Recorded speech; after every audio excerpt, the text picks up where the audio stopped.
Guys and welcome to skynomics academy. My name is Sunil Kumar Yadav और आज हम लोग बहुत ही इम्पोर्टेंट चीज़ डिस्कस करने जा रहे हैं जो कि है हमारा sample paper of class 12th और वो भी इकोनॉमिक्स का। आज हम लोग इकोनॉमिक्स का सैम्पल पेपर जो 2022 और 2023 के एग्ज़ाम के पॉइंट ऑफ व्यू से बहुत इंपॉर्टेंट हो जाता है, क्योंकि जो सीबीएसई ने रिलीज़ करा है उसमें बहुत अच्छे तरीके से बताया गया कि किस तरीके का पैटर्न होगा।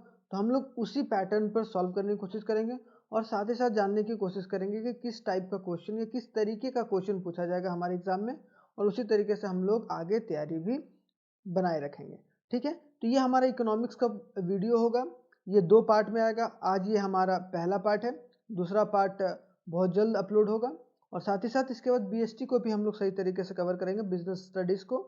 तो आप लोग बन रही है हमारे इस वीडियो के साथ और थैंक यू वेरी मच। और आई होप सो आप लोगों को बहुत मज़ा आएगा इस वीडियो को देख के। एक बार कमेंट जरूर कीजिएगा और ये जरूर बताइएगा कि आप लोगों को कैसा लगा वीडियो। चलिए स्टार्ट करते हैं वीडियो के साथ। Thank you very much.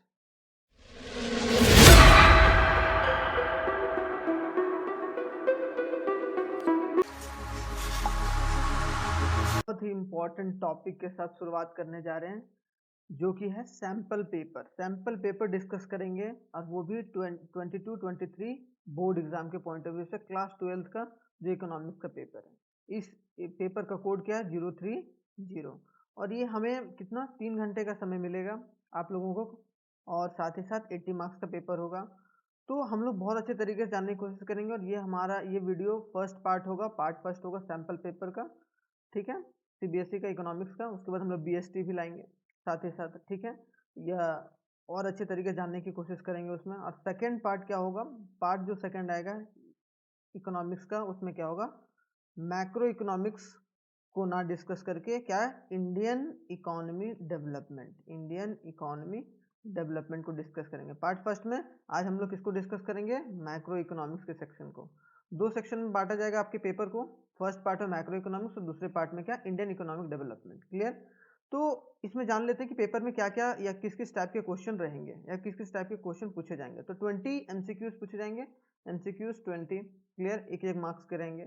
फिर क्या 4 शॉर्ट आंसर क्वेश्चन रहेगा जिसे लिखना होगा 60 to 80 वर्ड्स में, और 3 मार्क्स ईच रहेगा। तो आप लोग इसी तरीके से अपने नोट्स भी बनाइए, इसी तरीके से तैयारी भी कीजिए कि यहाँ से 4 नंबर का क्वेश्चन कैसे पूछा जाएगा। मैं भी प्रैक्टिस करवाऊंगा अभी आगे चलकर।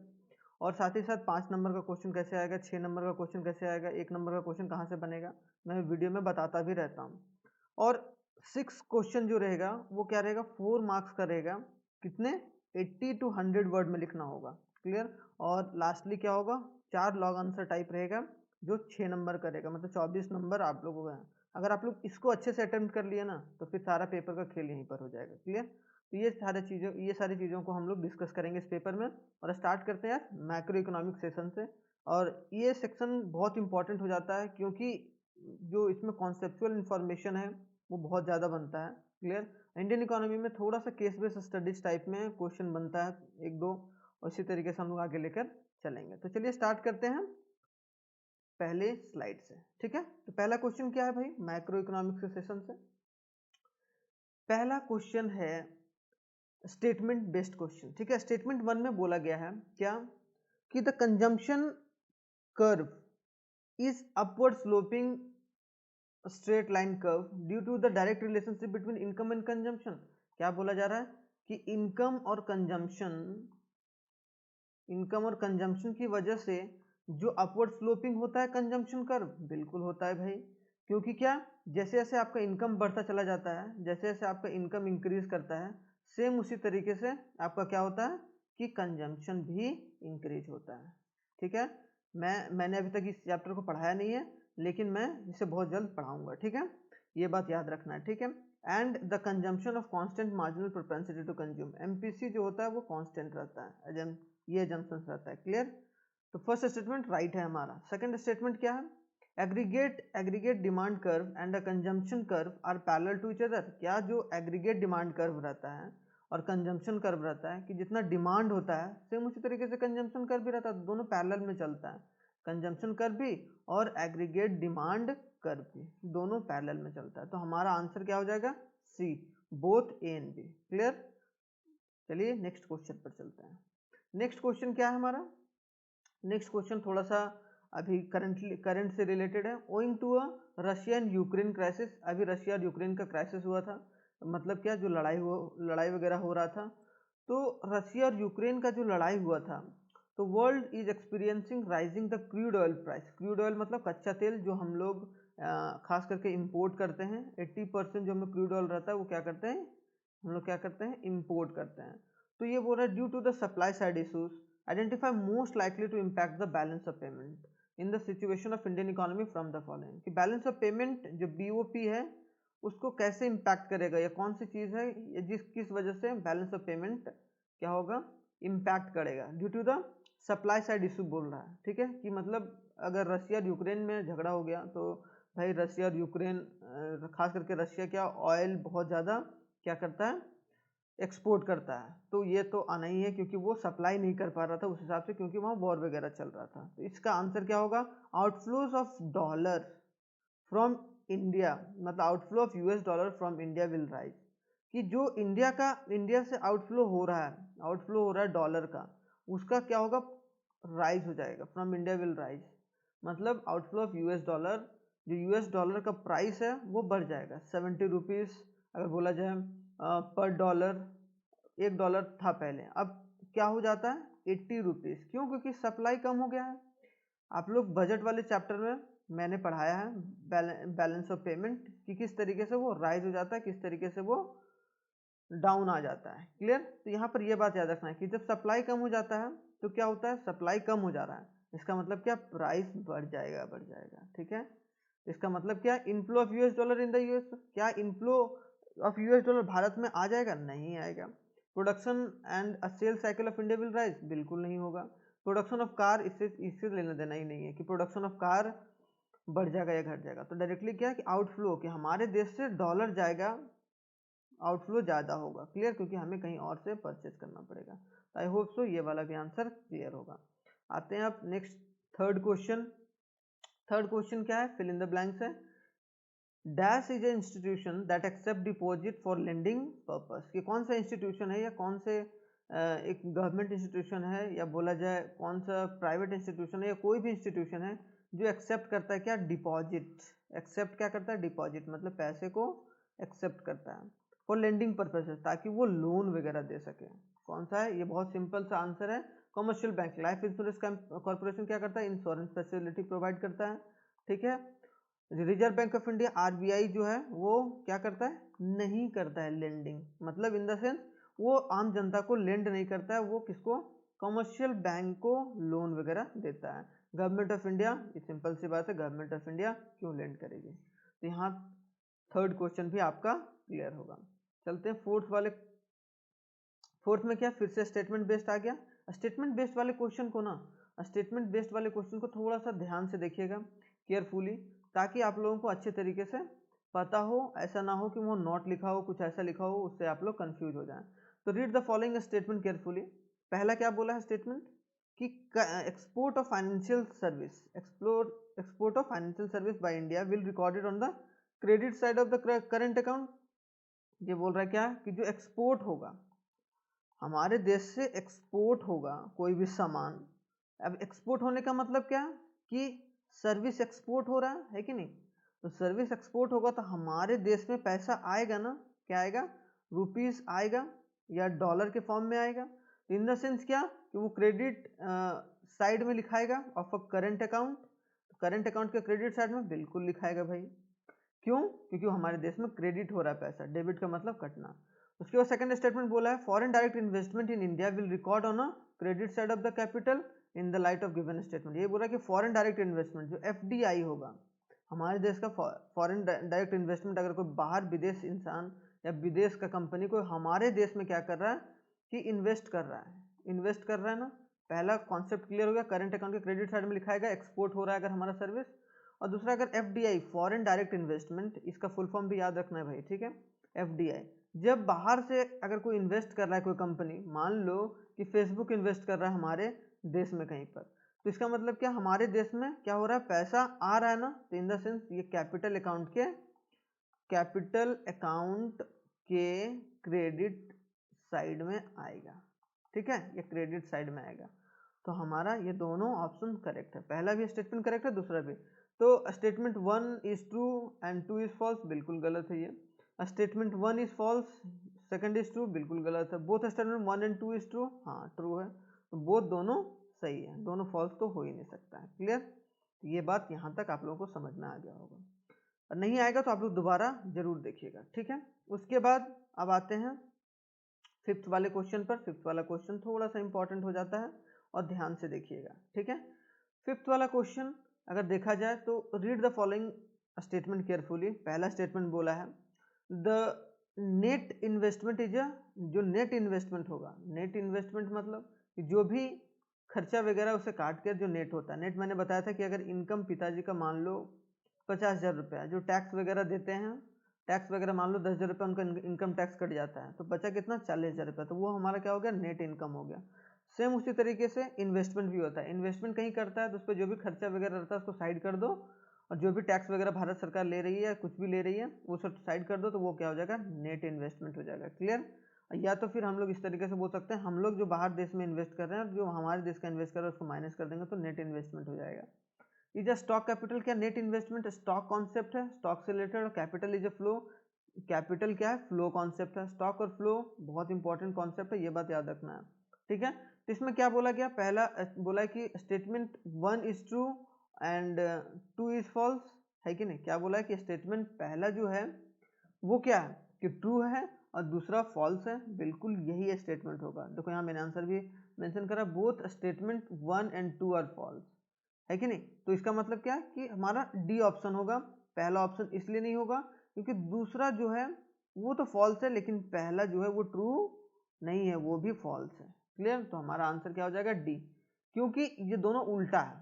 नेट इन्वेस्टमेंट क्या हो जाएगा, फ्लो हो जाएगा, और कैपिटल क्या हो जाएगा, हमारा स्टॉक हो जाएगा। ये बात याद रखना है, ठीक है। अगर आ गया, अगर एग्जाम में इस तरीके का, ये अभी सैम्पल पेपर में इस तरीके से दिया है, लेकिन अगर वो एग्जाम में दे दिया तो वो दोनों स्टेटमेंट फॉल्स है, ये बात याद रखना। क्यों, क्योंकि नेट इन्वेस्टमेंट जो है वो हमारा फ्लो है, क्योंकि कोई इन्वेस्ट कर रहा है, फ्लो हो रहा है हमारे देश में कौन, और कैपिटल क्या है, जो हमारे पास संपत्ति है, कैपिटल है पहले से, वो क्या स्टॉक के रूप में है, ठीक है। जैसे आप अगर आपने कहीं 50,000 रुपये इन्वेस्ट कर रखा है तो वो क्या हुआ, फ्लो हो रहा है हमारे इकोनॉमी में। और साथ ही साथ अगर स्टॉक है तो आपने मशीन्स वगैरह लेके रखा है ना पहले ही, तो वो सब क्या हो गया, कैपिटल के रूप में, तो वो क्या स्टॉक है। आई होप तो ये भी क्लियर होगा। उसके बाद इसमें और में क्वेश्चन दिया हुआ है एक सैम्पल पेपर में आप लोगों का, इसको भी एक बार ध्यान से देखो। क्या बोला है कि read the following figures carefully and choose the correct pair of alternative given below. पहला यहाँ बोला है कि क्या, कि नेशनल जनरेशन फेज है, उसके बाद डिस्ट्रीब्यूशन फेज है, उसके बाद क्या, नेशनल एक्सपेंडिचर फेज है। पहले क्या, पैसे को हम लोग जनरेट करते हैं, फिर डिस्ट्रीब्यूट करते हैं, फिर क्या करते हैं, नेशनल एक्सपेंड मतलब खर्चा करते हैं। पहले जनरेट करते हैं, फिर डिस्ट्रीब्यूट करते हैं, फिर हम लोग खर्चा करते हैं, एक्सपेंडिचर करते हैं। तो हमारा आंसर यहाँ पर क्या होगा कि पहला नेशनल इनकम, यहाँ पर क्या होगा, नेशनल आउटपुट, है कि नहीं। जनरेशन फेज मतलब नेशनल आउटपुट। उसके बाद क्या होगा, यहाँ पर नेशनल एक्सपेंडिचर करते हैं तो डिस्पोजिशन, डिस्पोजिशन। क्लियर, क्योंकि यहाँ से जनरेशन किए क्या आया, नेशनल इनकम आया, नेशनल इनकम के बाद उसको खर्चा करेंगे, उसके फिर आउटपुट करेंगे, फिर उसको इनकम करार देंगे, और साथ ही साथ इसी तरीके से चलता रहेगा। तो आउटपुट और प्रोडक्शन तो नहीं होगा क्योंकि यहाँ प्रोडक्शन तो आ ही नहीं सकता, एक्सपेंडिचर से ध्यान रखना है। वैल्यू ऑफ प्रोडक्शन यहाँ भी नहीं होगा, यहाँ ये थर्ड ऑप्शन होगा। क्यों, क्योंकि आउटपुट हो रहा है पहले, उसके बाद इनकम हो रहा है, फिर उसके बाद डिस्पोजिशन, डिस्पोजिशन मतलब उसे खर्च किया जा रहा है, उसके बाद वेल्थ और डेवलपमेंट तो होगा ही नहीं। एक्सपेंडिचर का भी डेवलपमेंट नहीं होता है अगर उसको उस तरीके से नहीं देखते हैं। यहाँ पर हम लोग यहाँ पर क्या कि फेजेस ऑफ इकोनॉमी देख रहे हैं। क्लियर, आई होप सो ये भी पॉइंट क्लियर होगा आप लोगों का। तो चलिए सिक्स्थ वाले क्वेश्चन पर चलते हैं। सिक्स्थ वाले क्वेश्चन थोड़ा सा इंपॉर्टेंट हो जाता है, आप लोग ध्यान से देखना, ठीक है। क्या बोला गया, if an economy the value of investment multiplier is 4, कि अगर वैल्यू ऑफ इन्वेस्टमेंट मल्टीप्लायर अगर 4 है तो ऑटोनोमस कंजम्पशन इज 30 करोड़। क्या ऑटोनोमस कंजम्पशन कितना, 30 करोड़ है। तो what the relevant consumption function would be, relevant consumption function क्या होगा, है कि नहीं, रेलिवेंट कंजम्पशन फंक्शन क्या होगा। तो यहाँ सिंपल सी बात याद रखना है कि अगर मल्टीप्लायर 4 है, ऑटोनोमस कंजम्पशन अगर 30 करोड़ है, तो सिंपल सी बात है कि हमें क्या निकालना है, कंजम्पशन फंक्शन। कंजम्पशन फंक्शन तो पहले क्या है, ये टोटल हमारा कंजम्पशन है, तो 30 plus 0.75 of the income, multiplier बोला है तो 1/4 हो जाएगा। 1/4 इन द सेंस, क्यों भाई 1/4? 1/4 करेंगे बाई 100 तो क्या होगा 4, 2 2 जा 4 और 2 5 जा 10, 0, तो क्या होगा 0.75 आएगा? नहीं आएगा। इन द सेंस कैसे हम लोग करेंगे इसको, अगर 2 करेंगे तो 25 आ रहा है कि नहीं, तो 25 आ गया, तो 25 हमारा क्या आ गया यहाँ पर इन्वेस्टमेंट मल्टीप्लायर। इसका मतलब 1 से माइनस करेंगे 0.25, इसका मतलब क्या आ जाएगा 0.75 ऑफ द इनकम। तो ये बात याद रखना, इसको कंजम्पशन फंक्शन से रिलेट कर देना। ये 0.25y नहीं करना है, यह भी नहीं करना है, माइनस भी नहीं करना है यहाँ पर। तो हमारा आंसर क्या हो जाएगा, A consumption function is equal to 30/0.75y, क्योंकि 1 में फिर माइनस होगा 0.25 इन्वेस्टमेंट मल्टीप्लायर। इन्वेस्टमेंट मल्टीप्लायर का फॉर्मूला आप लोगों को पता होना चाहिए कि 1 ये होता है इन्वेस्टमेंट मल्टीप्लायर। तो जो मैंने यहाँ करा 1/4 इंटू 100, 25 आ गया। ये 1/4 को अगर डिवाइड करोगे तो 25 आएगा। उसके बाद क्या 1 से माइनस कर देना है और वो इसके कंजम्पशन फंक्शन में लिख देना है, autonomous consumption plus income. Clear? I hope so ये भी क्लियर होगा अच्छे से। उसके बाद और वाला क्वेश्चन है, if national income, if increase in the national income is equal to the increase in consumption. क्या कि नेशनल इनकम में अगर इंक्रीज हुआ है और कंजम्पशन में इंक्रीज हुआ है, identify the value of marginal propensity to save, कि मार्जिनल प्रोपेंसिटी टू सेव क्या होगा अगर नेशनल इनकम में भी जितना बढ़ोतरी हुआ है उतना कंजम्पशन में भी, मतलब इन द सेंस कि इनकम मान लो कि भारत 20,000 रुपये जनरेट किया ज़्यादा और खर्चा कंजम्पशन भी 20,000 रुपये कर गया, इसका मतलब क्या सेव कितना किया, जीरो, है कि नहीं, सेव इक्वल्स टू जीरो। अब यहीं पर अगर आ जाता इन द सेंस कि जितना यहाँ पर इनकम जनरेट किया उतना ये खर्च कर दिया, तो हमारा क्या हो गया, जीरो हो गया। अगर लेस देन 1 ग्रेटर देन 1 होगा, जब इस तरीके से हम लोग इन द सेंस अगर बोला जाए कि 20,000 रुपया अगर नेशनल इनकम जनरेट किया और उसने खर्चा कितना करा 18,000 रुपया, इसका मतलब क्या है कि 2,000 रुपया सेव किया, तो मार्जिनल प्रोपेंसिटी टू कंज्यूम इतना हो जाएगा, सेव इतना हो जाएगा 2,000 रुपीज़। सेम इसी तरीके से थोड़ा कॉन्सेप्ट लगाना है, ज़्यादा दिमाग हाई फाई नहीं लगाना है। क्लियर? तो आई होप सो 6th वाला क्वेश्चन भी क्लियर होगा आप लोगों को कॉन्सेप्ट। उसके बाद 7th में आते हैं। 7th थोड़ा सा इंपॉर्टेंट हो जाता है, क्या कि मनी सप्लाई से रिलेटेड है। मनी सप्लाई मतलब बैंकिंग वाले चैप्टर से, ठीक है, बैंकिंग वाले चैप्टर से, वहाँ से 1 नंबर क्वेश्चन तो बनेगा ही बनेगा। मनी सप्लाई, और आप लोग जरूर reverse repo rate, CRR, SLR, open market operation, ये सारे कॉन्सेप्ट को अच्छे तरीके से जरूर पढ़ना एक बार, ठीक है, मैं आने वाली वीडियो में रिवाइज भी करवा दूंगा। तो मनी सप्लाई इन इंडिया में इंक्रीज, क्या बोल रहा है कि मनी सप्लाई जो होगा, मनी सप्लाई होगा इंडिया में वो इंक्रीज करेगा। इफ डैश, कि कब, पहला ऑप्शन बोल रहा है कि reserve Bank of India inject money, more money in the circulation, क्या जो रिजर्व बैंक ऑफ इंडिया वो पैसा इकोनॉमी में और दे, मतलब कमर्शियल बैंक को और पैसा दे, है कि नहीं। दूसरा, commercial bank expand there credit operation, कि कमर्शियल बैंक जो है, जो बैंक लोन देता है वो और ज़्यादा से ज़्यादा पैसा दे क्रेडिट फैसिलिटी को और इंक्रीज करे, ये भी क्लियर है।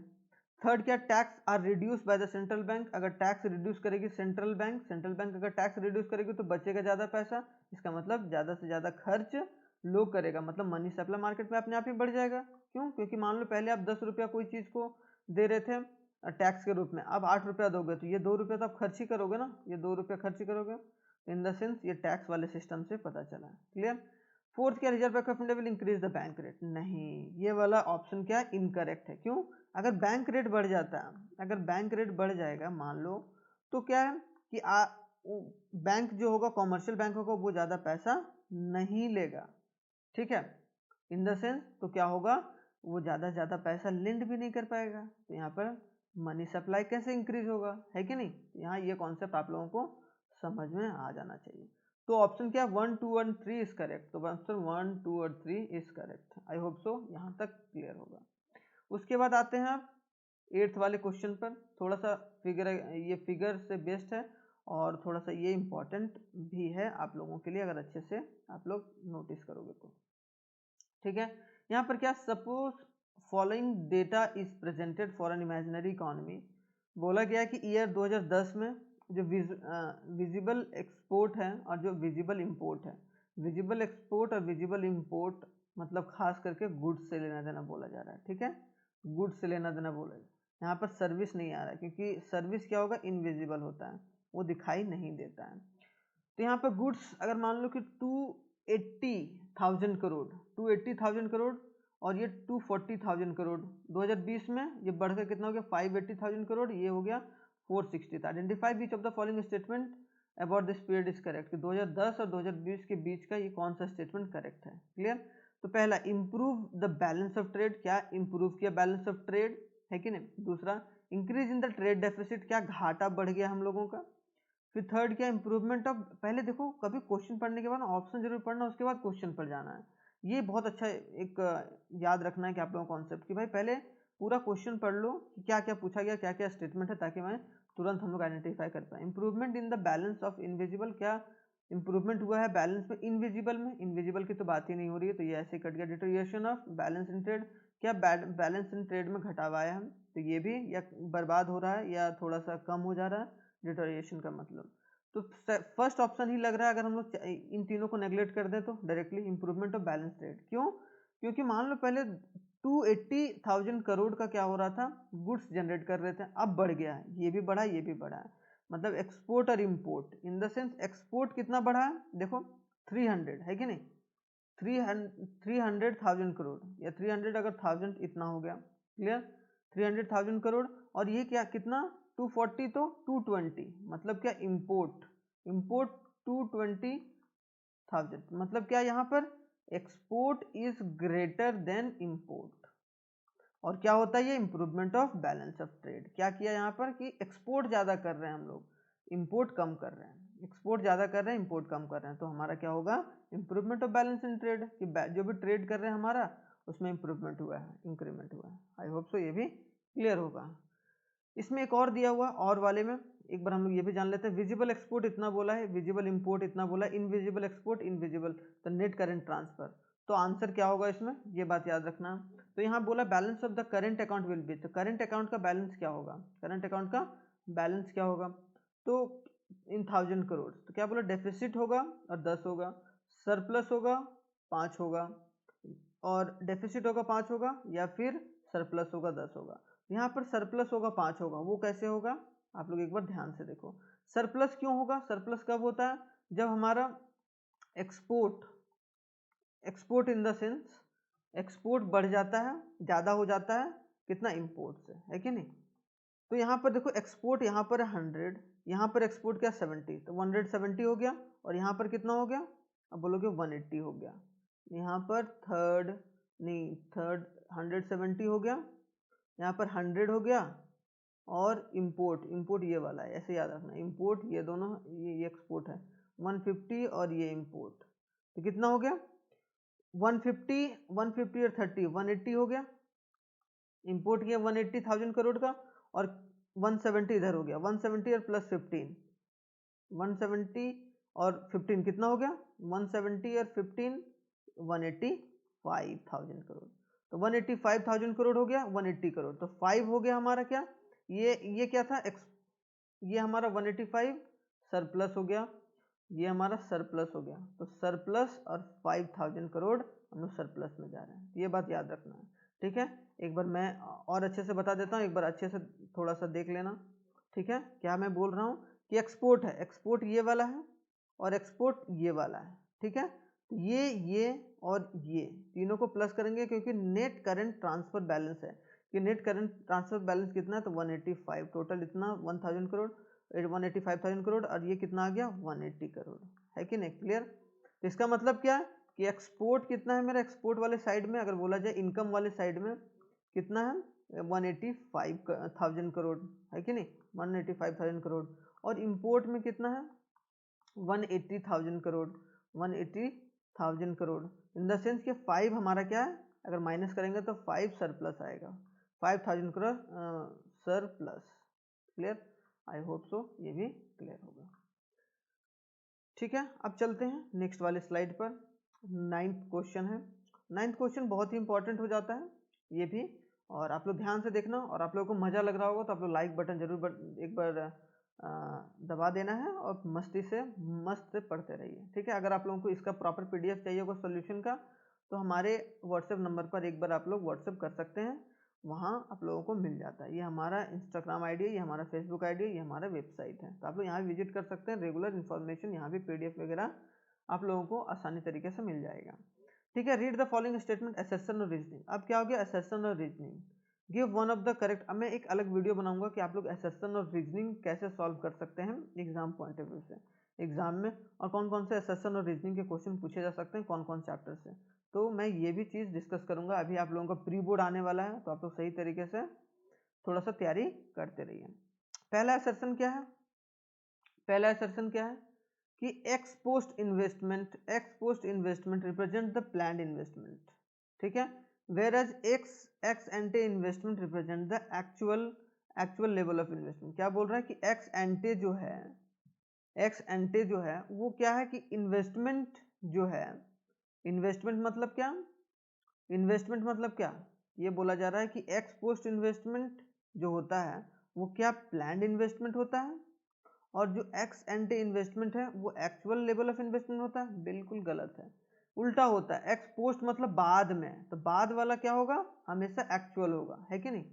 और एंटे मतलब होता है पहले, प्री, तो प्री का मतलब क्या होगा, वो हमारा प्लान्ड होगा, कि पहले हम लोगों ने प्लान करा, प्लान्ड इन्वेस्टमेंट करा, उसके बाद जो हुआ एक्चुअल या एक्सपोस्ट में कि बाद में जितना खर्चा हुआ वो एक्चुअल, या बाद में कितना इन्वेस्टमेंट करा हम लोगों ने, ज़्यादा या कम, तो वो हमारा एक्चुअल हो गया। क्लियर, तो असर्शन तो हमारा गलत है, तो assertion A is false but reason are true. अब देख लेते हैं कि रीजन क्या है। Equilibrium, at equilibrium level ex ante saving, ex ante investment are always equal. बिल्कुल सही बात है, इक्विलिब्रियम लेवल पर क्या होगा, एक्स एंटे सेविंग, कि सेविंग और जो इन्वेस्टमेंट होगा, saving is equal to investment. हमेशा पहले या बोला जाए कि जब प्लान कर रहे हैं तो सेविंग और इन्वेस्टमेंट की, जितना सेव किए हुए हैं उतना ही हम लोग क्या करते हैं कि इन्वेस्टमेंट करने की बात करते हैं, तो ये बात याद रखना है। तो ट्रू हो गया, रीजन ट्रू है, रीजन ट्रू है, ठीक है, लेकिन असर्शन गलत है। आई होप सो ये भी बात आप लोगों का क्लियर होगा।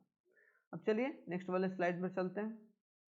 टेंथ में क्या है भाई, टेंथ में है read the following statement assertion और रीजनिंग। ये भी आ गया असर्शन और रीजनिंग। ये भी क्या है, saving curve makes the negative intercept. क्या बोल रहा है कि सेविंग जो कर्व है वो negative intercept on the vertical axis of a zero level of income. कि अगर इनकम जीरो है, इनकम जीरो है तो क्या आप सेव कर पाओगे, नहीं सेव कर पाओगे, मतलब वो क्या आपका सेव नेगेटिव में होगा।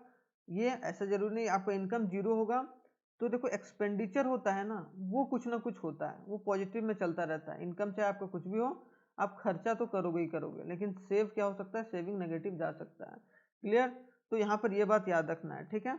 और रीजन्स क्या, इसका मतलब ये करेक्ट है ना। मैंने बोला कि आप सेविंग तो नहीं कर पाओगे, सेविंग तो आप नहीं कर पाओगे। क्यों नहीं कर पाओगे भाई, क्योंकि आपका इनकम जीरो है, तो आप सेव कहाँ करोगे, आप खर्चा कुछ ना कुछ जरूर करोगे। तो मतलब खर्चा आपका कुछ ना कुछ हो सकता है नेगेटिव पॉजिटिव, लेकिन आपका जो सेविंग होगा वो नेगेटिव नहीं होगा, क्योंकि पैसा ही नहीं है तो सेव कहाँ से करोगे, है कि नहीं। सेकंड क्या, असर्शन राइट है हमारा, तो यहाँ both assertion A and reason are true and reason R is not correct explanation of assertion A, है कि नहीं। यहाँ पर अभी हम लोग पढ़ेंगे किस तरीके से वो पूरा चीज़ है। Saving function refers to the function relationship between the saving and function. क्या सेविंग फंक्शन है refers to a functional relationship, saving function function और इनकम के बीच का रिलेशन बताता है, ठीक है।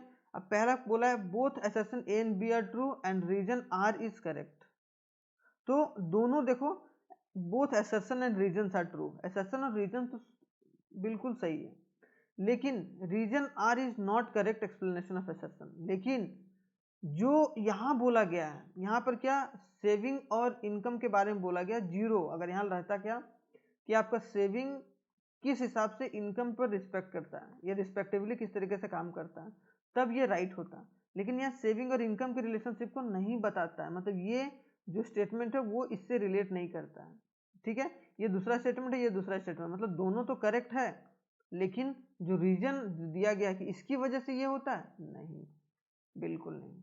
इसका एक अलग ही कॉन्सेप्ट है, एक्सपेंडिचर के हिसाब से वो इनकम के हिसाब से जनरेट होता है, ठीक है। यहाँ सेविंग फंक्शन रेफर नहीं करता relationship between saving and income. Clear, I hope so ये भी बात यहाँ तक क्लियर होगा। उसके बाद चलते हैं हम लोग थोड़ा सा अब नेक्स्ट वाले स्लाइड में, जो कि हमारा कौन से क्वेश्चन से है?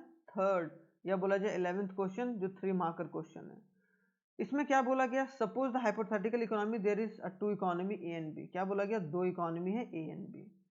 If firm A sold for a 2000 crore, क्या फर्म ए जो है, फर्म यहाँ पर है कि नहीं? यहाँ पर थोड़ा सा याद रखना है, जो फर्म ए है वो 2000 रुपीज जो है वो बी को सोल्ड करा है, ठीक है। मतलब वैल्यू ऑफ आउटपुट कितना ए का हुआ है, टू बी को 2000 दिया है। उसके बाद आते हैं परचेज गुड्स फ्रॉम 1000 फॉर 1000, और परचेज कितना किया गुड्स? ए जो फर्म है वो कितना सोल्ड किया? 2000 को बी को, मतलब बी, ए और बी दो कंपनी है, मतलब ए जो है वो सोल्ड किया है बी को 2000, और साथ ही साथ 1000 कहीं से रॉ मटेरियल परचेज किया है। क्लियर? फर्म बी क्या है? Firm B export goods of 2500 का एक्सपोर्ट किया है, and had a domestic sale, और डोमेस्टिक में सेल इतना किया है, मतलब एक्सपोर्ट किया है तो वो एक तरीके से सेल ही है, और 1500 क्या किया? डोमेस्टिक सेल किया है। और क्या किया है? साथ ही साथ calculate the net domestic product at a market price if the consumption of fix capital is 200। मतलब क्या? कंजम्पशन ऑफ फिक्स कैपिटल कितना है? 200। यहाँ पर 2000 कैसे आया बी की कंजम्पशन कितना है इसका? मतलब बी जो है वो खरीदा था ना यहाँ पर, मतलब इन द सेंस खरीदा था, रॉ मटेरियल मान लो, तो 2000 रुपये इसका कंजम्पशन हो गया, किसका? बी का। क्लियर? तो यहाँ 2000 कर देंगे। तो वैल्यू एडिशन कितना हुआ है? क्योंकि हमारे को क्या पूछा गया कि net domestic product at a market price, मतलब NDP at a market price पूछा गया है। Clear? NDP at a market if the consumption of fix capital is 200, fix capital का कंजम्पशन कितना? ₹200 का। तो यहाँ पर हम लोग निकाल लेंगे वैल्यू ऐड कितना किया गया, क्योंकि नेशनल नेट डोमेस्टिक प्रोडक्ट बोला तो डोमेस्टिक से लेना देना कि आप कितना नेट वैल्यू ऐड किए हो। तो 1000 रुपये ऐड किया है ना, ये इन द सेंस कैसे? 2000 रुपये का ये बेचा है, लेकिन 1000 रुपये का कंज्यूम किया, तो ये माइनस हो जाता है, total value of output minus intermediate, तो हमारा क्या हो जाएगा? Value addition. सेम उसी तरीके से ये दोनों कितना किया? 4000। अब 4000 ये टोटल सेल किया है, और इंटरमीडिएट गुड्स कितना कंज्यूम किया? 2000 का। तो इसका मतलब इसका कितना हो जाएगा आउटपुट या वैल्यू ऑफ एडिशन इकोनॉमी में? 2000। अब 1000 और 2000 मतलब टोटल 3000, यहाँ से भी ऐड कर सकते हैं। 6000 रुपया टोटल हमारे इकोनॉमी में, क्योंकि दो ही कंपनी को माना गया है, बी, ए और बी, तो 6000 रुपया टोटल आउटपुट आया है इकोनॉमी में। उसमें कंजम्पशन वो लोग खर्चा किया है वो 6000 गुड्स को बनाने में 3000, और तो 3000 रुपया हमारा क्या हो जाएगा? एक्चुअल वैल्यू ऐड किया गया हमारे इकोनॉमी में। क्लियर? यहाँ तक बात क्लियर? और NDP at a market price क्या होता है? मैंने बहुत अच्छे तरीके से बताया मार्केट प्राइस और फैक्टर कॉस्ट के बारे में, तो वो वीडियो आप लोग देख लीजिएगा, डिस्क्रिप्शन बॉक्स में मैं लिंक प्रोवाइड करवा दूंगा। तो domestic product at a market price, GDP at a market price कितना हो गया? 3000 करोड़। सिंपल सी बात है, क्योंकि इतना वैल्यू ऐड हुआ है हमारे इकोनॉमी में। तो जितना वैल्यू ऐड होता है, मैंने बताया total value of goods and service which are produced within the economy, मैंने बताया था ना जीडीपी। तो GDP at a market price है कि नहीं? तो GDP at a market price को अगर माइनस कर देंगे जितना कंजम्पशन किया गया फिक्स कैपिटल कंजम्पशन किया गया ना, मतलब जितना खर्च किया गया, बाहर से मंगवाया गया मशीन्स वगैरह, तो 3000 में अगर माइनस कर देंगे 200, तो हमारा क्या हो जाएगा? 2800। क्लियर? तो ये हमारा क्या हो जाएगा? एनडीपी नेट आ जाएगा। क्यों? क्योंकि हम लोगों ने फिक्स कैपिटल को माइनस कर दिया है, कि नेट कितना हमारा डोमेस्टिक में बचा भाई पैसा? तो 2800 रुपये बचा। आई होप सो 11th वाला भी अच्छे तरीके से क्लियर होगा।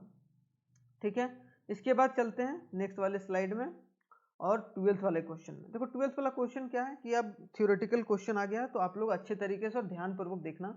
मैं बाकी सारा क्वेश्चन आप लोग मैं एक एक करके पढ़ के नहीं बताऊंगा, आप लोग एक बार पढ़ लेना, मैं क्वेश्चन समझा दूंगा और उसको किस तरीके से लिखा जाता है। Explain how the exchange rate is determined under the free market exchange rate system. क्या बोला गया कि एक्सचेंज रेट कैसे डिटरमाइन होता है हमारे इकोनॉमी में। एक्सचेंज रेट मतलब क्या कि जो फॉरेन एक्सचेंज होता है, डॉलर अगर मान लो इंटरनेशनल करेंसी, और रुपया मतलब रुपया हमारे देश का करेंसी है, तो ये कैसे डिसाइड होता है कि भाई $1 जो है वो 70 रुपये के बराबर है, और $1 80 रुपये हो जाता है, कभी कभी $1 कभी कभी 60 रुपया हो जाता है। तो ये कैसे डिसाइड होता है? तो सिंपल सा तरीका क्या है कि डिमांड एंड सप्लाई ऑफ, कि कितना फॉरेन गुड्स का एक्सचेंज कर रहे हैं उसके थ्रू, मतलब क्या कितना आप एक्सपोर्ट कर रहे हैं और कितना इंपोर्ट कर रहे हैं। ठीक है, एक्सपोर्ट कर रहे हैं, इंपोर्ट कर रहे हैं, इसका मतलब क्या, कितना डिमांड और सप्लाई है आपके फॉरेन एक्सचेंज का। तो इन द सेंस, तो इसी तरीके से आपका, तो equilibrium rate of foreign exchange establish at a point where the quantity demanded and quantity supplied of foreign exchange are equal. Equilibrium exchange rate क्या होता है, अगर मान लो $1 इज इक्वल टू 1 रुपया कब होगा, जब जितना इधर डिमांड किया जा रहा है उतना उधर सप्लाई हो रहा है, मतलब जितना किसी देश का इंपोर्ट है उतना उसी देश का अगर एक्सपोर्ट है, खास कर सभी चीज़ों में, तो हमारा एक्सपोर्ट ऑफ फॉरेन एक्सचेंज, कि जितना आपके रुपया का डिमांड हो रहा है उतने डॉलर का डिमांड हो रहा है आपके रिस्पेक्टिव में, तो क्या हो जाएगा, वो हमारा इक्विलिब्रियम रेट हो जाएगा $1 इक्वल टू 1 रुपये, जो हमारे देश में कब था, 1947 में था। आई होप सो यहाँ पर क्लियर होगा। फिर थोड़ा सा इसको आप लोग अच्छे तरीके से पढ़ लेना, अगर इसके बाद भी आप लोगों को दिक्कत होगा तो आराम से आप लोग कमेंट बॉक्स में पूछ सकते हैं। तो फ्री मार्केट फोर्स जो डिमांड एंड सप्लाई रहता है वो ऑपरेट करता है such manner to equilibrium rate and automatically restored, अपने रीस्टोर होता है, बढ़ता है, अपने घटता है डिमांड और सप्लाई के हिसाब से।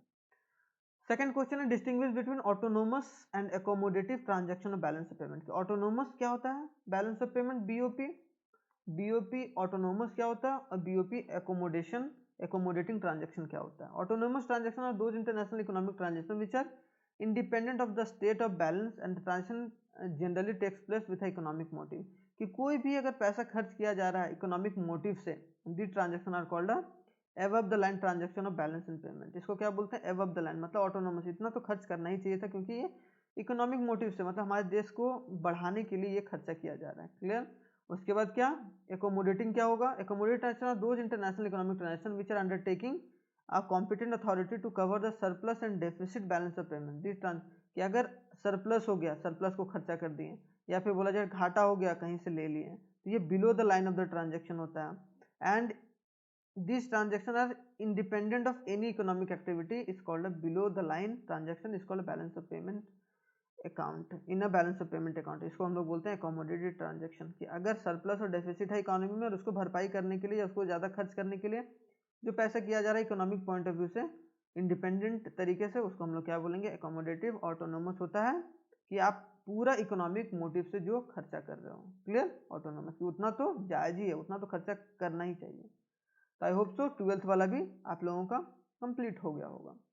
ठीक है, इसके बाद क्या है, आ जाते हैं 13th वाले क्वेश्चन में। थोड़ा सा ये वीडियो लंबा होगा, आप लोग अच्छे से बना के रखिएगा ताकि आप लोगों को बहुत अच्छे तरीके से कॉन्सेप्ट समझ में आए और किस तरीके से क्वेश्चन आता है और किस तरीके से सॉल्व करते हैं इसके बारे में आप लोगों को बहुत अच्छे तरीके से पता होना चाहिए। 13th में क्या है, इन एन इकोनॉमी, यहाँ पर क्या बोला गया है, सबसे पहले यहाँ तुरंत पढ़ लेना है, इन्वेस्टमेंट रिक्वायर्ड, कितना इन्वेस्टमेंट रिक्वायर्ड है, estimate of increase in the investment required to achieve the targeted increase in the income। अब मैं क्वेश्चन पढ़ लेते हैं। in an economy plans to increase its income by 2000 crore, कि अगर कोई इकोनॉमी है वो 2000 करोड़ से अपनी इनकम को बढ़ाना चाहता है, and the marginal propensity to consume 75%, मतलब क्या 2000 इनकम बढ़ाना चाह रहा है, इनकम कितना, इनकम 2000 करोड़ बढ़ाना चाह रहा है, मतलब क्या होगा, डेल्टा वाई हो जाएगा। यहाँ मैंने बता रखा है डेल्टा वाई कितना हो जाएगा, 2000 करोड़। और साथ ही साथ क्या बोला, 75% marginal propensity to consume, MPC 75%, 75/100 कर दो, इसको हमेशा पॉइंट में लाना है, 0.75। 0.75 क्या होना चाहिए हमारा, marginal propensity to consume. Estimate the increase in, कि कितना इंक्रीज होगा, इन्वेस्टमेंट रिक्वायर्ड है, कि कितना इंक्रीज करेंगे इन्वेस्टमेंट का, ताकि जो हमारा इनकम इंक्रीज हुआ है उसको टारगेट को अचीव किया जाए। मतलब जितना इनकम इंक्रीज हुआ है सेम उसी तरीके से हमारा क्या हो कि वो इन्वेस्टमेंट भी इंक्रीज हो। तो पहले क्या, मनी मल्टीप्लायर क्या होता है, व्हाट इज मनी मल्टीप्लायर, इसी से निकालते हैं, k is equal to 1/1 minus MPC, 1/1 minus MPC. अब 1 माइनस एमपीसी, यहाँ k निकालेंगे एक बार ना, उसके बाद समझ में आएगा मैं क्यों ये बता रहा हूँ। तो k 1/1 माइनस एमपीसी का मतलब 0.75, इसका मतलब क्या हो जाएगा 1.0.25 इज इक्वल टू 4। ठीक है, 4 आ जाएगा। तो 4 गुना हमारा क्या, इन्वेस्टमेंट बढ़ना चाहिए, मनी को मल्टीप्लाई करना चाहिए, तभी हमारा क्या होगा, इंक्रीज इन द इन्वेस्टमेंट 4 गुना करेंगे तभी हम टारगेट इंक्रीज करेंगे इनकम का। तो यहाँ पर इंक्रीज इन इन्वेस्टमेंट की एक्चुअल इन्वेस्टमेंट कितना करेंगे, 4 गुना तो बोल दिए हम लोग। Clear. According to the question k is equal to delta Y, money में k कितना होता है, delta Y by delta I, कि कितने इनकम के हिसाब से कितना इफ इन्वेस्टमेंट बढ़ाएंगे घटाएंगे। तो हमें क्या निकालना है कि कितना इन्वेस्टमेंट इंक्रीज करेंगे, तो K इज इक्वल टू क्या होगा, डेल्टा वाई, जो डिफॉल्ट वाला फॉर्मूला होता है, delta Y by delta I, मतलब कितना इनकम के हिसाब से इन्वेस्टमेंट को बढ़ाना है। ठीक है, तो यहाँ पर K हमारा आ गया 4। क्यों K इसीलिए निकाल रहे थे क्योंकि K का फॉर्मूला एक ऑल्टरनेटिव फॉर्मूला 1/1 माइनस MPC होता है। तो यहाँ पर 4 आ गया, यहाँ पर इनकम बोला है 2000 से इंक्रीज करेगा, और डेल्टा आई, तो अगर यहाँ पर सॉल्व करेंगे, यहाँ पर डिवाइड करके डेल्टा आई करके, तो हमारा क्या आ जाएगा 500 करोड़। ठीक है, एक बार मैं सॉल्व करके बता देता हूँ ये वाला पार्ट। ठीक है, क्या K इज इक्वल टू क्या है, delta Y by delta I, delta K निकल गया 4। ठीक है, उसको डेल्टा वाई कितना बोला है 2000, उसके बाद डेल्टा आई निकालने बोला है ना, इंक्रीज इन द इन्वेस्टमेंट निकालने बोला, इंक्रीज इन द इन्वेस्टमेंट मतलब चेंज इन इन्वेस्टमेंट, तो ये डी, ये डेल्टा डेल्टा आई निकलेगा। अब डेल्टा आई निकालने के लिए delta I is equal to क्या होगा, ये इधर आ जाएगा, ये इधर चला जाएगा। ठीक है, कंफ्यूज नहीं होना है। और 2000 को अगर डिवाइड करेंगे 4, तो 4 5 जा 20, मतलब 500 करोड़ का, मतलब 500 करोड़ का हमें क्या करना पड़ेगा, इंक्रीज करना पड़ेगा इन्वेस्टमेंट, ताकि जो हमारा इनकम हुआ है उससे उसके टारगेट को अचीव कर पाए। क्लियर, आई होप सो ये वाला कॉन्सेप्ट क्लियर होगा मनी मल्टीप्लायर को लेकर। देखो मेरा एक्सप्लेनेशन थोड़ा सा डिटेल रहता है, इसलिए थोड़ा सा अधिक टाइम लगता है, तो आप लोग उसी तरीके से देखते जाओ। अगर आप लोग 2-2 मिनट में 2-2 मिनट का वीडियो चाहते हो तो भाई वो कॉन्सेप्चुअल वीडियो हो सकता है, लेकिन ये सैम्पल पेपर डिस्कस बहुत इंपॉर्टेंट था मेरे लिए। यह बोला जाए कि मेरे को करना था, क्योंकि मैं चाहता हूँ कि जो भी स्टूडेंट देखे इसको वो अच्छे तरीके से अपने मार्क्स को अचीव कर पाए। एज पर द, अब आते हैं 14th वाले क्वेश्चन पर। ठीक है, as per the following news publish in the Economics Times in 26 December 2021, क्या बोला गया, Reserve Bank of India has sold the government securities worth, कि भारत सरकार के बिहाफ में जो आरबीआई थी उसने क्या करी कि गवर्नमेंट की सिक्योरिटीज को सोल्ड करा। ओपन मार्केट ऑपरेशन होता है, अगर गवर्नमेंट की सिक्योरिटी को सोल्ड और परचेज करता है आरबीआई, तो किसके तहत करता है, ओपन मार्केट ऑपरेशन के तहत, ये बात पता होना चाहिए। इन द सेकेंडरी मार्केट, ठीक है, सेकेंडरी मार्केट और प्राइमरी मार्केट भी होता है, over the last 4 weeks to drain out the excessive liquidity, ताकि लिक्विडिटी को कम कर सके। लिक्विडिटी मतलब क्या, भारत में यह बोला जाए कि इकोनॉमी में पैसा ज़्यादा हो जाता है ना, तो क्या करती है जो आरबीआई होती है गवर्नमेंट सिक्योरिटी को बेचती है। तो गवर्नमेंट सिक्योरिटी को बेचेगी तो मतलब मान लो बॉन्ड पेपर बेची तो बॉन्ड पेपर खरीद लिया, और वो क्या 50,000 रुपये, मान लो 50,000 रुपया, तो 50,000 रुपया वो बैंक दे के वो बॉन्ड पेपर रख लिया, मतलब पैसा हमारी इकोनॉमी से चल के कहाँ चला गया, आरबीआई के पास। Identify the likely cause and consequences behind this and this type of action plan, क्योंकि ये किस तरीके का एक्शन प्लान है और क्या इसका कॉज होगा, क्या कॉन्सिक्वेंसेज होगा, क्या परिणाम होगा इसका, और किस वजह से किया गया है। ठीक है, तो मैंने भी बताया, in the given instance RBI have sold the government security in the secondary market to indicate towards the inflation as soon as cause behind the action plan. क्या मार्केट में पैसा ज़्यादा हो गया था, है कि नहीं, मार्केट में लिक्विडिटी ज़्यादा हो गया था, उसको कम करने के लिए सोल्ड की, ताकि वो क्या करे, पैसा किसके पास आ सके, पैसा किसके पास आ सके, आरबीआई के पास आ सके, है कि नहीं। एक बार गवर्नमेंट से आरबीआई ने बेचा, बैंकों ने खरीदा, उसके बाद वो पैसा कहाँ चला गया, आरबीआई के पास। तो मतलब इन्फ्लेशन को कंट्रोल करने के लिए, समझ में आ गया। अगर यही आरबीआई क्या करती, गवर्नमेंट सिक्योरिटीज को, मैं एक और बता रहा हूँ, अगर गवर्नमेंट सिक्योरिटीज को परचेज करती, सोल्ड नहीं करती, खरीदती, तो क्या हो जाता, परचेज करती तो हमारा डिफ्लेशन कंट्रोल होता। याद रखना है भाई, कंफ्यूजन नहीं होना है। अगर आरबीआई यहाँ पर क्या की है, सेल की है, तो ये हमारा क्या है, इन्फ्लेशन की वजह से। और बाकी सारा आप लोग एक बार अच्छे से पढ़ लेना, ठीक है, आप लोगों को और थोड़ा सा समझ में आएगा। ठीक है, तो यहाँ बोला भी गया है कि RBI withdraws money from a circulation, withdraw कर लेती है सर्कुलेशन ऑफ मनी, क्योंकि वो गवर्नमेंट सिक्योरिटी दे के, ताकि वो पैसा जो बैंक है वो आरबीआई के पास चला जाए, and reducing the lending capacity of commercial bank, ताकि कमर्शियल बैंक कम पैसा जनता को दे सके, और अपने आप ही धीरे धीरे वो पैसा कम हो जाएगा इकोनॉमी में। ठीक है, तो आई होप सो ये भी 14th वाला क्वेश्चन बहुत अच्छे तरीके से क्लियर होगा। 15th क्वेश्चन क्या है, 15th क्वेश्चन रिलेटेड है, रीड द टेक्स्ट केयरफुली, इसको बहुत अच्छे तरीके से थोड़ा सा पढ़िए आप लोग।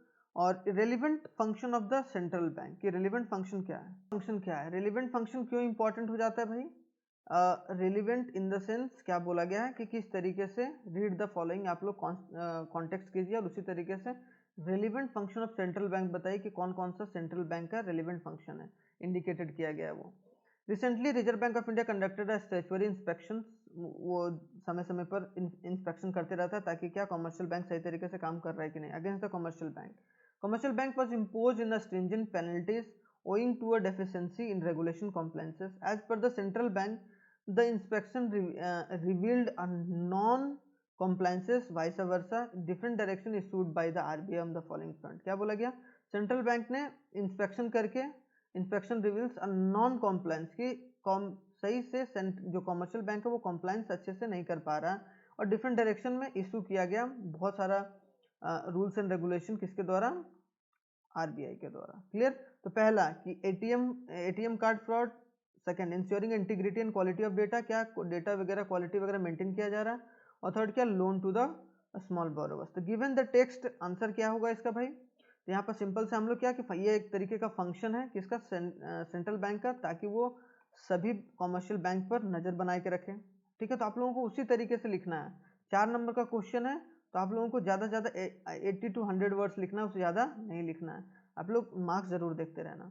इन the given context supervisory function, क्या ये सुपरवाइजरी फंक्शन है कि नहीं, कौन सा फंक्शन है, यहाँ पर बताया गया है कि स्टैट्यूटरी इंस्पेक्शन फॉर सुपरवाइजरी, तो यहीं से पकड़ लेना है कि सुपरवाइजरी फंक्शन है of a central bank under which the RBI regulates and supervise the routine functioning of commercial bank, ताकि जो रूटीन वर्क है क्या एटीएम वगैरह वो सही तरीके से वो लोग कंडक्ट कर रहा है कि नहीं, एटीएम लगा रहा है कि नहीं लगा रहा है, रूरल एरियाज में सही तरीके से एटीएम वगैरह पहुंचा पा रहा है कि नहीं पहुंचा पा रहा है। Under this function RBI makes exercise a periodic inspection audit of the commercial bank, audit कर सकता है।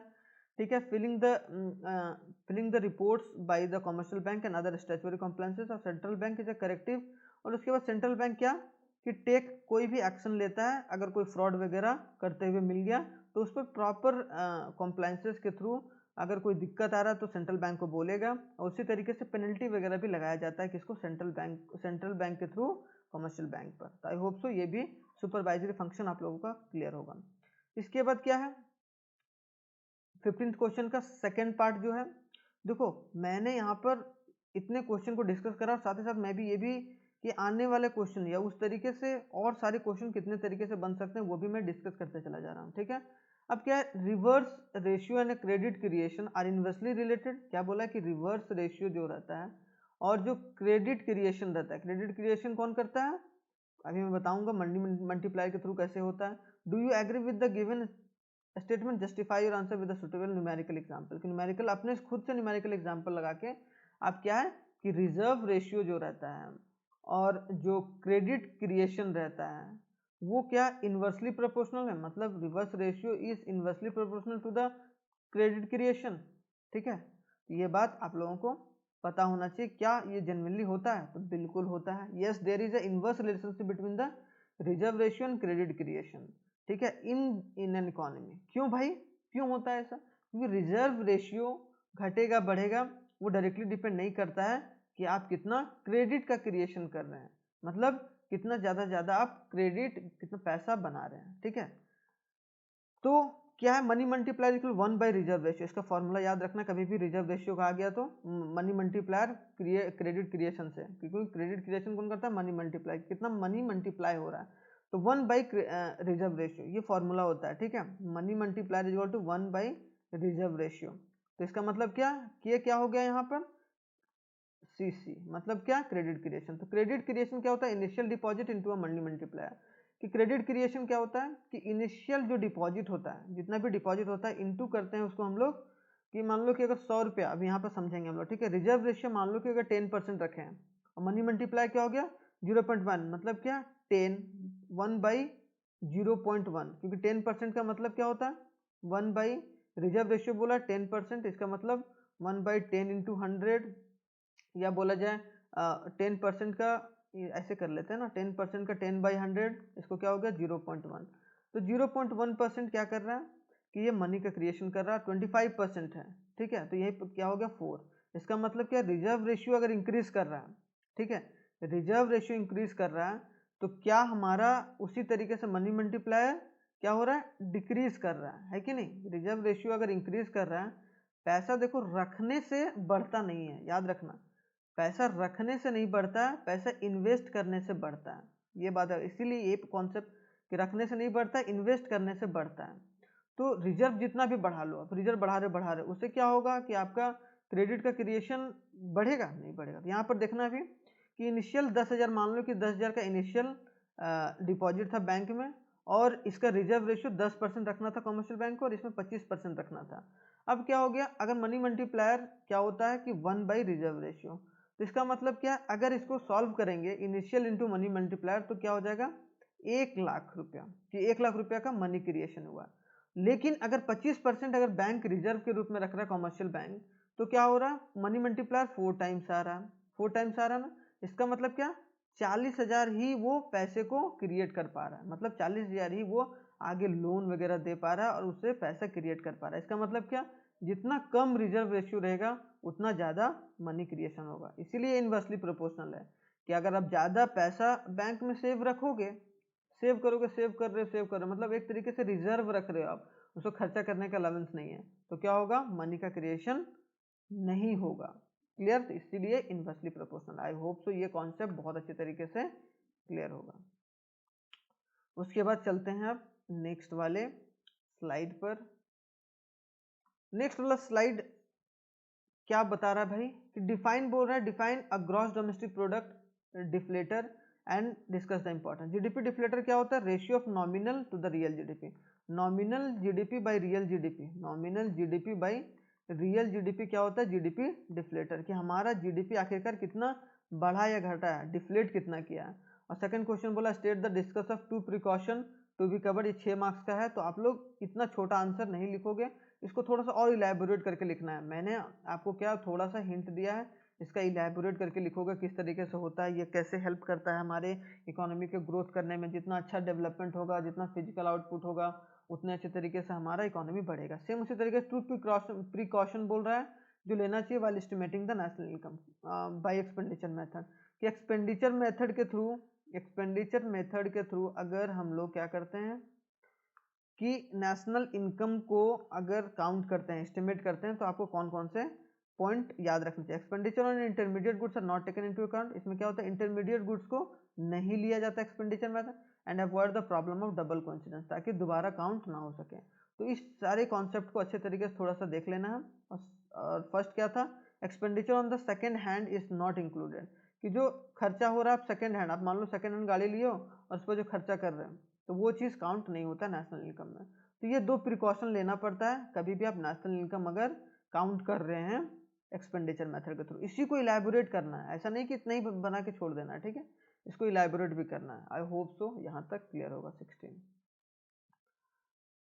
अब आते हैं क्या 17 क्वेश्चन क्या था। देखो ये है, आपको टेबल से ही बहुत अच्छे तरीके से आप लोगों को पता हो जाना चाहिए। कंपेयर द ट्रेंड डिपिक्टेड, क्या ट्रेंड है, फिजिकल डेफिसिट और प्राइमरी डेफिसिट, फिजिकल डेफिसिट कितना बढ़ा है घटा है। तो ये हमारा पूरा क्वेश्चन दिया गया है, अगर अच्छे तरीके से और एक्सप्लेन किया गया है, तो आप लोग उसी तरीके से पूरा आंसर को देख सकते हैं। पहला क्या बोला कि फिजिकल डेफिसिट कितना हुआ है 2000, इसमें खुद आप लोग अपने आप को क्या करना है कि आप लोग डिपिक्ट करना है कि फिजिकल डेफिसिट में क्या इंक्रीज डिक्रीज हुआ है, या प्राइमरी डेफिसिट में क्या हो गया। और सेम उसी तरीके से उसका जो फिजिकल डेफिसिट है as per the percentage of budget, तो दोनों फिगर को एनालाइज करना है और डेफिसिट को अच्छे तरीके से कंसिडर करना है, ठीक है। तो यहाँ पर पूरा प्राइमरी डेफिसिट के बारे में, फिजिकल डेफिसिट और प्राइमरी डेफिसिट मैंने बताया। फिजिकल डेफिसिट अगर माइनस हो जाएगा इंटरेस्ट पेमेंट, तो फिजिकल डेफिसिट अगर पूरा एक्सपेंडिचर ज़्यादा हो गया इन कंपेयर टू इनकम, मतलब क्या रिसीट, तो हमारा क्या हो जाएगा, फिजिकल डेफिसिट हो जाएगा। वो सब सारे चीज़ों को आप लोग यहाँ पर देख लोगे, फिजिकल डेफिसिट कब बढ़ा है, कब घटा है, ट्रेंड क्या रहा है। मैंने यहाँ आंसर प्रोवाइड कर दिया, ठीक है। सेकंड क्वेश्चन क्या, elaborate the objective of allocation of resource, कि किस तरीके से गवर्नमेंट बजट में एलोकेशन ऑफ रिसोर्स किया जाता है। मैंने बजट वाले चैप्टर में बहुत अच्छे तरीके से बताया, तो आप लोग ये वाला कॉन्सेप्ट अच्छे तरीके से एक बार देख जरूर लेना, ठीक है। इसके बाद क्या है, थोड़ा सा रेवेन्यू रिसीट और कैपिटल रिसीट के बारे में डिस्कस करना है, कि रेवेन्यू रिसीट क्या होता है, कैपिटल रिसीट क्या होता है। तो यहाँ एग्जांपल है रेवेन्यू रिसीट का, टैक्सेस वगैरह जिससे इनकम जनरेट होता है, ठीक है। Dividends receive by the public enterprises, जो भी डिविडेंड, जो भी पैसा इंक्रीज होता है, तो वो सब सारा हमारा क्या हो गया, उसके बाद क्या है कि डायरेक्ट टैक्सेस क्या होता है, इनडायरेक्ट टैक्सेस क्या होता है, तो इसके बारे में बहुत अच्छे तरीके से कॉन्सेप्ट में हम लोग यहाँ पर, तो हम लोगों ने बहुत अच्छे तरीके से पढ़ने की कोशिश करी है।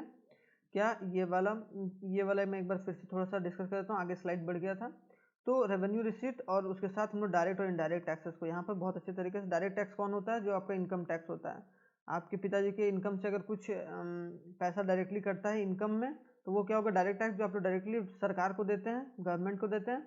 और अगर आप बिस्किट खरीद रहे हैं, मान लो बिस्किट खरीद रहे हो, तो बिस्किट में क्या, बिस्किट वाली कंपनी को आप टैक्स दे रहे हो, बिस्किट कंपनी को आप टैक्स दे रहे हो ना। उसके बाद वो टैक्स किसको दे रही है, गवर्नमेंट को दे रही है। मतलब डायरेक्टली नहीं दे रहे हो, मतलब इनडायरेक्टली दे रहे हो, मतलब पहले कंपनी को दे रहे हो, फिर कंपनी सरकार को दे रही है। इनकम में क्या हो रहा है, तो ये डायरेक्ट हो गया, ये डायरेक्ट टैक्स हो गया, और ये इनडायरेक्ट टैक्स हो गया। तो ये दोनों कॉन्सेप्ट के बारे में आप लोगों को पता होना चाहिए। जैसे जीएसटी याद रखना है कि कब से कब लॉन्च हुआ, किस तरीके से मैंने चैप्टर में पढ़ा रखा है, ठीक है। तो आज हम लोग यही समाप्त करते हैं, और बहुत जल्दी सेकेंड पार्ट आएगा इंडियन इकोनॉमिक डेवलपमेंट का। और सेकेंड पार्ट इसलिए इम्पॉर्टेंट हो जाता है क्योंकि फर्स्ट पार्ट आप लोगों ने देखा है, तो आप लोग बताइएगा ज़रूर कि आप लोगों को कैसा लगा। और थैंक्स फॉर वॉचिंग। और मैं आप लोगों को थैंक्स करना चाहता हूँ क्योंकि इतना लंबा वीडियो हर कोई नहीं बनाता और हर कोई देखता भी नहीं है। तो अगर आप लोग जेन्युइन सच में सीरियस एस्पेरेंट्स हो, तो आप लोग सीरियस बच्चे हो, तो आप लोगों को बहुत मदद करेगा। आप लोगों को पीडीएफ चाहिए होगा तो आप लोग हमारे इस नंबर पर एक बार ज़रूर मैसेज कर दीजिएगा, आप लोगों को प्रोवाइड हो जाएगा फ्री ऑफ कॉस्ट, ठीक है। तो चलिए सेवा समाप्त करते हैं। जय हिंद। और आई होप सो आप लोगों को बहुत अच्छा लगा होगा।